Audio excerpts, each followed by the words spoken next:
নমস্কার, public news next চ্যানেলে আপনাদের জানাই স্বাগতম। সংবাদ পড়ছি আমি রুবি। সহস্রাধিক জনগণের উপস্থিতিতে রবিবার পালংঘাট সিসিজেসি হায়ার সেকেন্ডারি স্কুলে সম্পন্ন হলো পালংঘাট সমবায় সমিতির 2023-24 সালের বার্ষিক সাধারণ সভা। এদিন সকাল 10:30টায় সমবায়ের চেয়ারম্যান জিষ্ণু ভট্টাচার্যের পৌরোহিত্যে শুরু হয় সভা। সভার শুরুতে বিগত সাধারণ সভার কার্যবিবরণী পাঠ করে শোনান সমিতির সম্পাদক আব্দুল কালাম।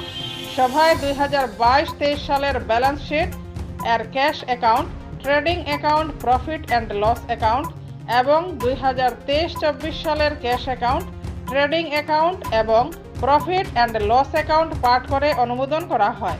সভায় অবজারভার হিসাবে উপস্থিত ছিলেন জুনিয়র ইন্সপেক্টর সমুজ্জ্বল সেনগুপ্ত। তিনি কম্পিউটারাইজেশন অফ প্যাক্স এবং কেন্দ্রীয় খাতের স্কিমের সুফল নিয়ে আলোচনা করেন।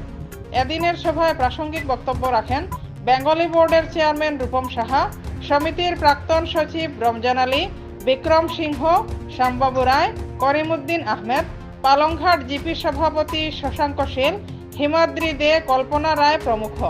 দেখতে থাকুন public news next channel. Ration card নিয়ে আপনাদের এটা নিশ্চয়ই জানা যে যেরকম আমাদের বিওডি মেম্বার উনি বলেছেন যে কোঅপারেটিভ রেশন কার্ড নিয়ে ডিল করেন না। কোঅপারেটিভের দায়িত্ব এটাই যে যাদের রেশন কার্ড আছে তাদের ঘরে ঘরে যাতে যতটা চাল ওনারা পেতে লাগে বা যতজন সদস্যদের নামে অ্যালটমেন্ট আছে তাদের যাতে মাসে মাসে ওই চালটা পৌঁছিয়ে দেওয়া হয়।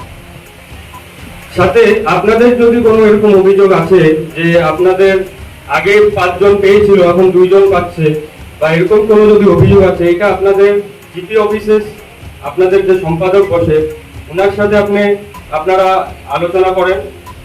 সাথে আপনাদের আমাদের কোঅপারেটিভের সম্পাদক মহাশয় উনিও আপনার সহযোগিতা করবেন। আর অ্যাপ্রোপ্রিয়েট অথরিটি যে আমাদের food and public distribution department যেটা, ওনাদের কাছে আপনাদের একটা আর্জি বা আপনাদের একটা প্রস্তাব যেতে লাগবে যে আমরা এই সমস্যা এখন আমরা ফেস করছি, ওই সমস্যাগুলো পসিবল সলিউশনস গুলো আমরা চাচ্ছি।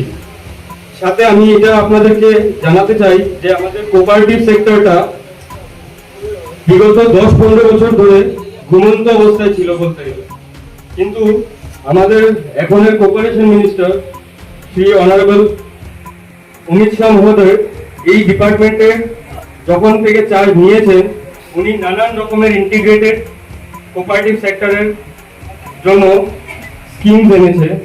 কিছু কিছু স্কিমস আমি আপনাদের বলি যেটা আপনারা লাভবান্বিত হবেন, যেটা হলো কম্পিউটারাইজেশন অফ প্যাক্স। এই যে কম্পিউটারাইজেশন অফ প্যাক্সটা আমাদের ডেইলি যেটা হিসাবপত্র ওটা যাতে আপডেট করা হয় ওই পোর্টালে, আমাদের টিডিএস পোর্টালে। প্লাস কিছু জিনিস আছে যেরকম CSC centre, common service centre, আপনারা নিশ্চয়ই বাজারে গ্রামে দেখেছেন অঞ্চলে যে নানান রকমের computer service centre, common resource centre খোলা হচ্ছে, কিন্তু ওই বেনিফিটগুলো যাতে আপনারা ন্যূনতম মূল্যাঙ্কে পান সেটার জন্য আমাদের পালংঘাট সোসাইটিও কম্পিউটার পেয়েছেন। আর ওনাদের আমি অনুরোধ করবো যে 6 মাস হয়ে গেছে, বিগত 6 মাস হয়ে গেছে, ওনারা যাতে একটা প্রস্তাব নেন আর কমন রিসোর্স সেন্টারটা খুব শীঘ্রই আপনাদের সামনে পরিচালনা করার ব্যবস্থা করেন, যাতে আপনারা বাজারে গিয়ে অধিক মূল্য থেকে কম মূল্যে আপনারা এখান থেকেই ব্যবসার লাভটা নিতে পারবেন কোঅপারেটিভের অঞ্চলে।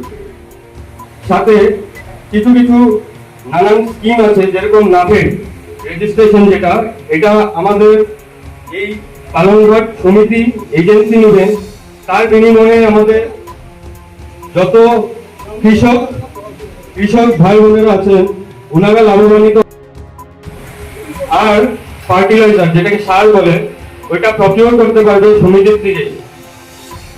প্রধানমন্ত্রী কেএসকে কৃষি সিঁচাই যোজনা থেকে আমাদের ফার্টিলাইজারেরও লাইসেন্স দেওয়া হয়েছে। আপনারা যতই কৃষক ভাই বোন আছেন ওনারা আর কিছুদিন পর থেকে আমাদের সমিতির তরফ থেকে সার কিনতে পারবেন।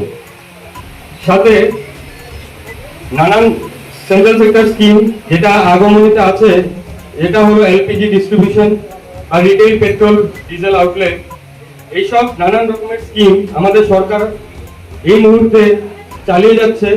আর আস্তে আস্তে এগুলো আপনারা দেখতে পাবেন যে আমাদের সমবায় সমিতিগুলো আবার জাগৃত হয়ে যাবে, আবার খুব উন্নয়নের মার্গে খুব বৃদ্ধি করবে। তো এই জিনিসটা আমি আজকে বলতে চাই যে আমাদের যে নানান রকমের সেন্ট্রাল সেক্টর স্কিম আছে, আমাদের যত বিওডি এখানে উপস্থিত, তারা যাতে এই নানান সেন্ট্রাল সেক্টর স্কিমের থেকে লাভ করার জন্য অ্যাপ্লাই করেন, আর যেটার জন্য আপনারা লাভবান্বিত হবেন। আমাদের সমিতির তরফ থেকে আরেকটা যেটাকে বলা হয় NAFED, national agriculture marketing federation, এটার মাধ্যমে আপনারা কৃষকরা আপনাদের যেটা আপনারা গ্রো করছেন, যেরকম চাল আপনারা উপার্জন করছেন বা ইসে করছেন, ওগুলা আপনারা সমিতির কাছে বিক্রি করতে পারবেন। বা এরকমও আছে যেটা এমটেক্স বলে হয় প্রত্যেকটা এখানে আমাদের এই পালংঘাট কোঅপারেটিভ সোসাইটিতে 4.5টা জিপি আছে। বলতে গেলে এখন যেটা সরকারের নির্দেশ এসেছে, প্রত্যেকটা গ্রাম পঞ্চায়েতে মাল্টিপারপাস প্রাইমারি ক্রেডিট সোসাইটি এটা গঠন করা হবে, যেটা নতুন করে গঠন হবে। প্রত্যেক গ্রাম পঞ্চায়েতে একটা এমপ্যাক্স খোলা হবে। ওই এমপ্যাক্স এর তরফ থেকে আপনারা নানান সেন্ট্রাল সেক্টর স্কিমে সাথে জুড়ে থাকবেন। আপনাদের নানান রকমের স্কিমস এর মাধ্যমে সরকার চেষ্টা করবেন যে আপনারা নিজের পায়ে দাঁড়াতে পারেন, নিজের একটা এন্টারপ্রেনিউরশিপ স্কিল ডেভেলপ করতে পারেন। আমাদের সভাপতি রূপম সাহা স্যার যেরকম বলেছেন যে 2 লক্ষ টাকা অনুদান দেওয়া হবে আমাদের আসাম সরকারের তরফ থেকে কিছু মানুষকে যারা ব্যবসায় জড়িত হতে চান, আর ওনারা নিজের পায়ে দাঁড়িয়ে নিজেই আমাদের অঞ্চলে অনেক নানান রকমের এমপ্লয়মেন্ট অপরচুনিটিস নিয়ে আসতে পারবেন। আপনারা যদি আজকে এই সমিতির সাথে জড়িত থাকেন, তাহলে পরবর্তী কিছু বছরে আমরা দেখব যে আমাদের এই কোঅপারেটিভ সোসাইটিটা খুবই দীর্ঘ গতিতে আর খুবই শীঘ্রই আমাদের খুবই উন্নয়ন আর বৃদ্ধির মার্কেট দিকে আগ বাড়াবে। তো এতখানি বলে আমি আমার বক্তব্য শেষ করছি। ব্যবস্থা 5 নম্বরে আছে বিশ্বের মধ্যে।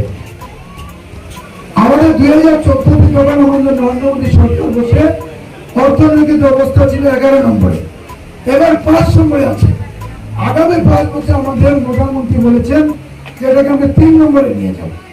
তো এটা 3 নম্বরে নেওয়ার পর আমাদের উপরে থাকবে চীন আর আমেরিকা থাকবে। আমেরিকা, চীন এবং এই দুইটা দেশকে যদি আমরা অর্থনৈতিক দিক থেকে যদি আমরা অতিক্রম করতে হয়, আমাদের সবাইকে নিজ নিজ কোম্পানি হিসাবে বলুন, নিজ নিজ ইন্ডাস্ট্রি হিসাবে বলুন, আমরা লোন নিয়ে হোক নিজেকে আমরা শক্তিশালী আত্মনির্ভর করে আমরা নিজেকে প্রতিষ্ঠিত করব। এই কোঅপারেটিভের উন্নতির জন্য সেইভাবে কোঅপারেটিভ একটা দস্তুর মতো, কোঅপারেটিভে কিছু ভালো লোক থাকার কারণ আমরা এই কোঅপারেটিভ একদিন 251 টাকা চলে গেছিল। আপনাদের মনে আছে? কোঅপারেটিভ ত্যাগ হয়ে গেছিল।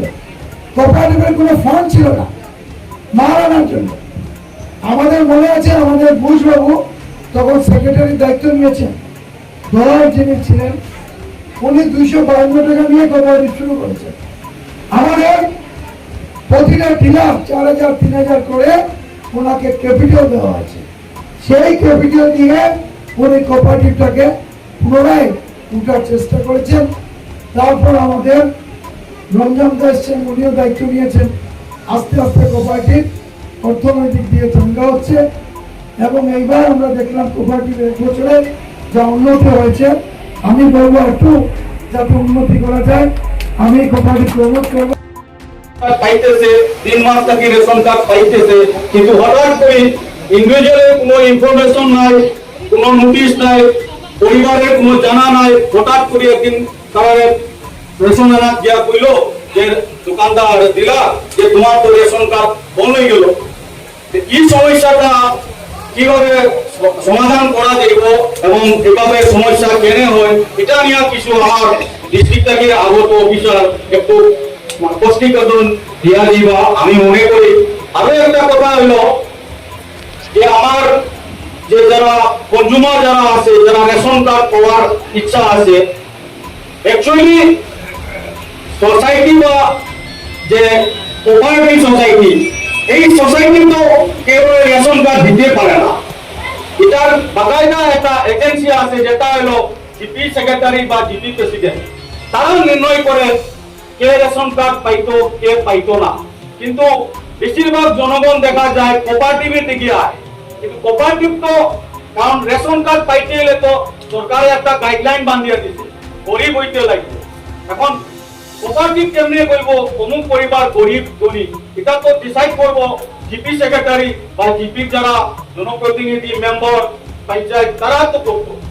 এর লাগি এটার সঠিক অফিসটা হইছে জিপি অফিস, আর কোঅপারেটিভ সোসাইটি হইছে ম্যানেজমেন্ট করা, আপনার মালটা সময় মতো আনিয়া দেওয়া এবং মাল সম্পূর্ণ পার না পার আপনি সুস্থভাবে বন্টন হওয়ার কি না এই ব্যবস্থা করার লাগি এটা কইয়া আমি আমার বক্তব্য এখানে সমাপ্ত করলাম। কথা আমাদের দাদা বিক্রম সিংহ মহাশয় একটি কথা বলেছেন যে অনেকের কার্ড আছিল কিন্তু 3-4 বছর 5 বছর থেকে, কিন্তু আজকে দেখা যায় হঠাৎ থেকে কার্ড বন্ধ হয়ে গেল বা চাল বন্ধ হয়ে গেল। এই কারণে বিশেষভাবে এই প্রস্তাবটা মানে ক্লিয়ার করছেন আমাদের সরকার থেকে যে অফিসার এসেছেন আমাদের মধ্যে, কারণ আমরা এই অফিসারের মাধ্যমে আমরা পাবলিকের কথাটা সরকারের কাছে পৌঁছাই। আর বিশেষ করে আজকের যে এই সভাতে আমাদের যে এখানে উপস্থিত আমাদের সৈন্যবৃন্দ তথা এলাকাবাসী নাগরিকবৃন্দ আমরা সব একসঙ্গে উপস্থিত হয়েছি। আমাদের যেগুলা অসুবিধা সুবিধা সবগুলা সরকারের কাছে, বিশেষ করে 2-1টা সমস্যা আমাদের কমিউনিটিতে সব কমিউনিটিতেও আছে বা অনাকাম ভারতবর্ষেও আছে,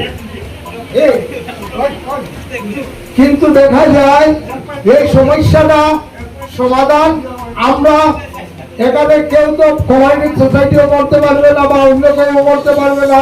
যেহেতু আজকে যখন এই সমস্যাটা সমাধান আমরা সরকারের কাছে এইগুলা প্রস্তাবের মাধ্যমে তুলিয়া ধরবো। যেমন আজকে অনেক পরিবারের মধ্যে দেখা গেছে আর পরিবারে 5 জন মানুষ আছে, কিন্তু দেখা যায় মাত্র 2 জনের নাম আছে কিন্তু 3 জনের নাম নাই।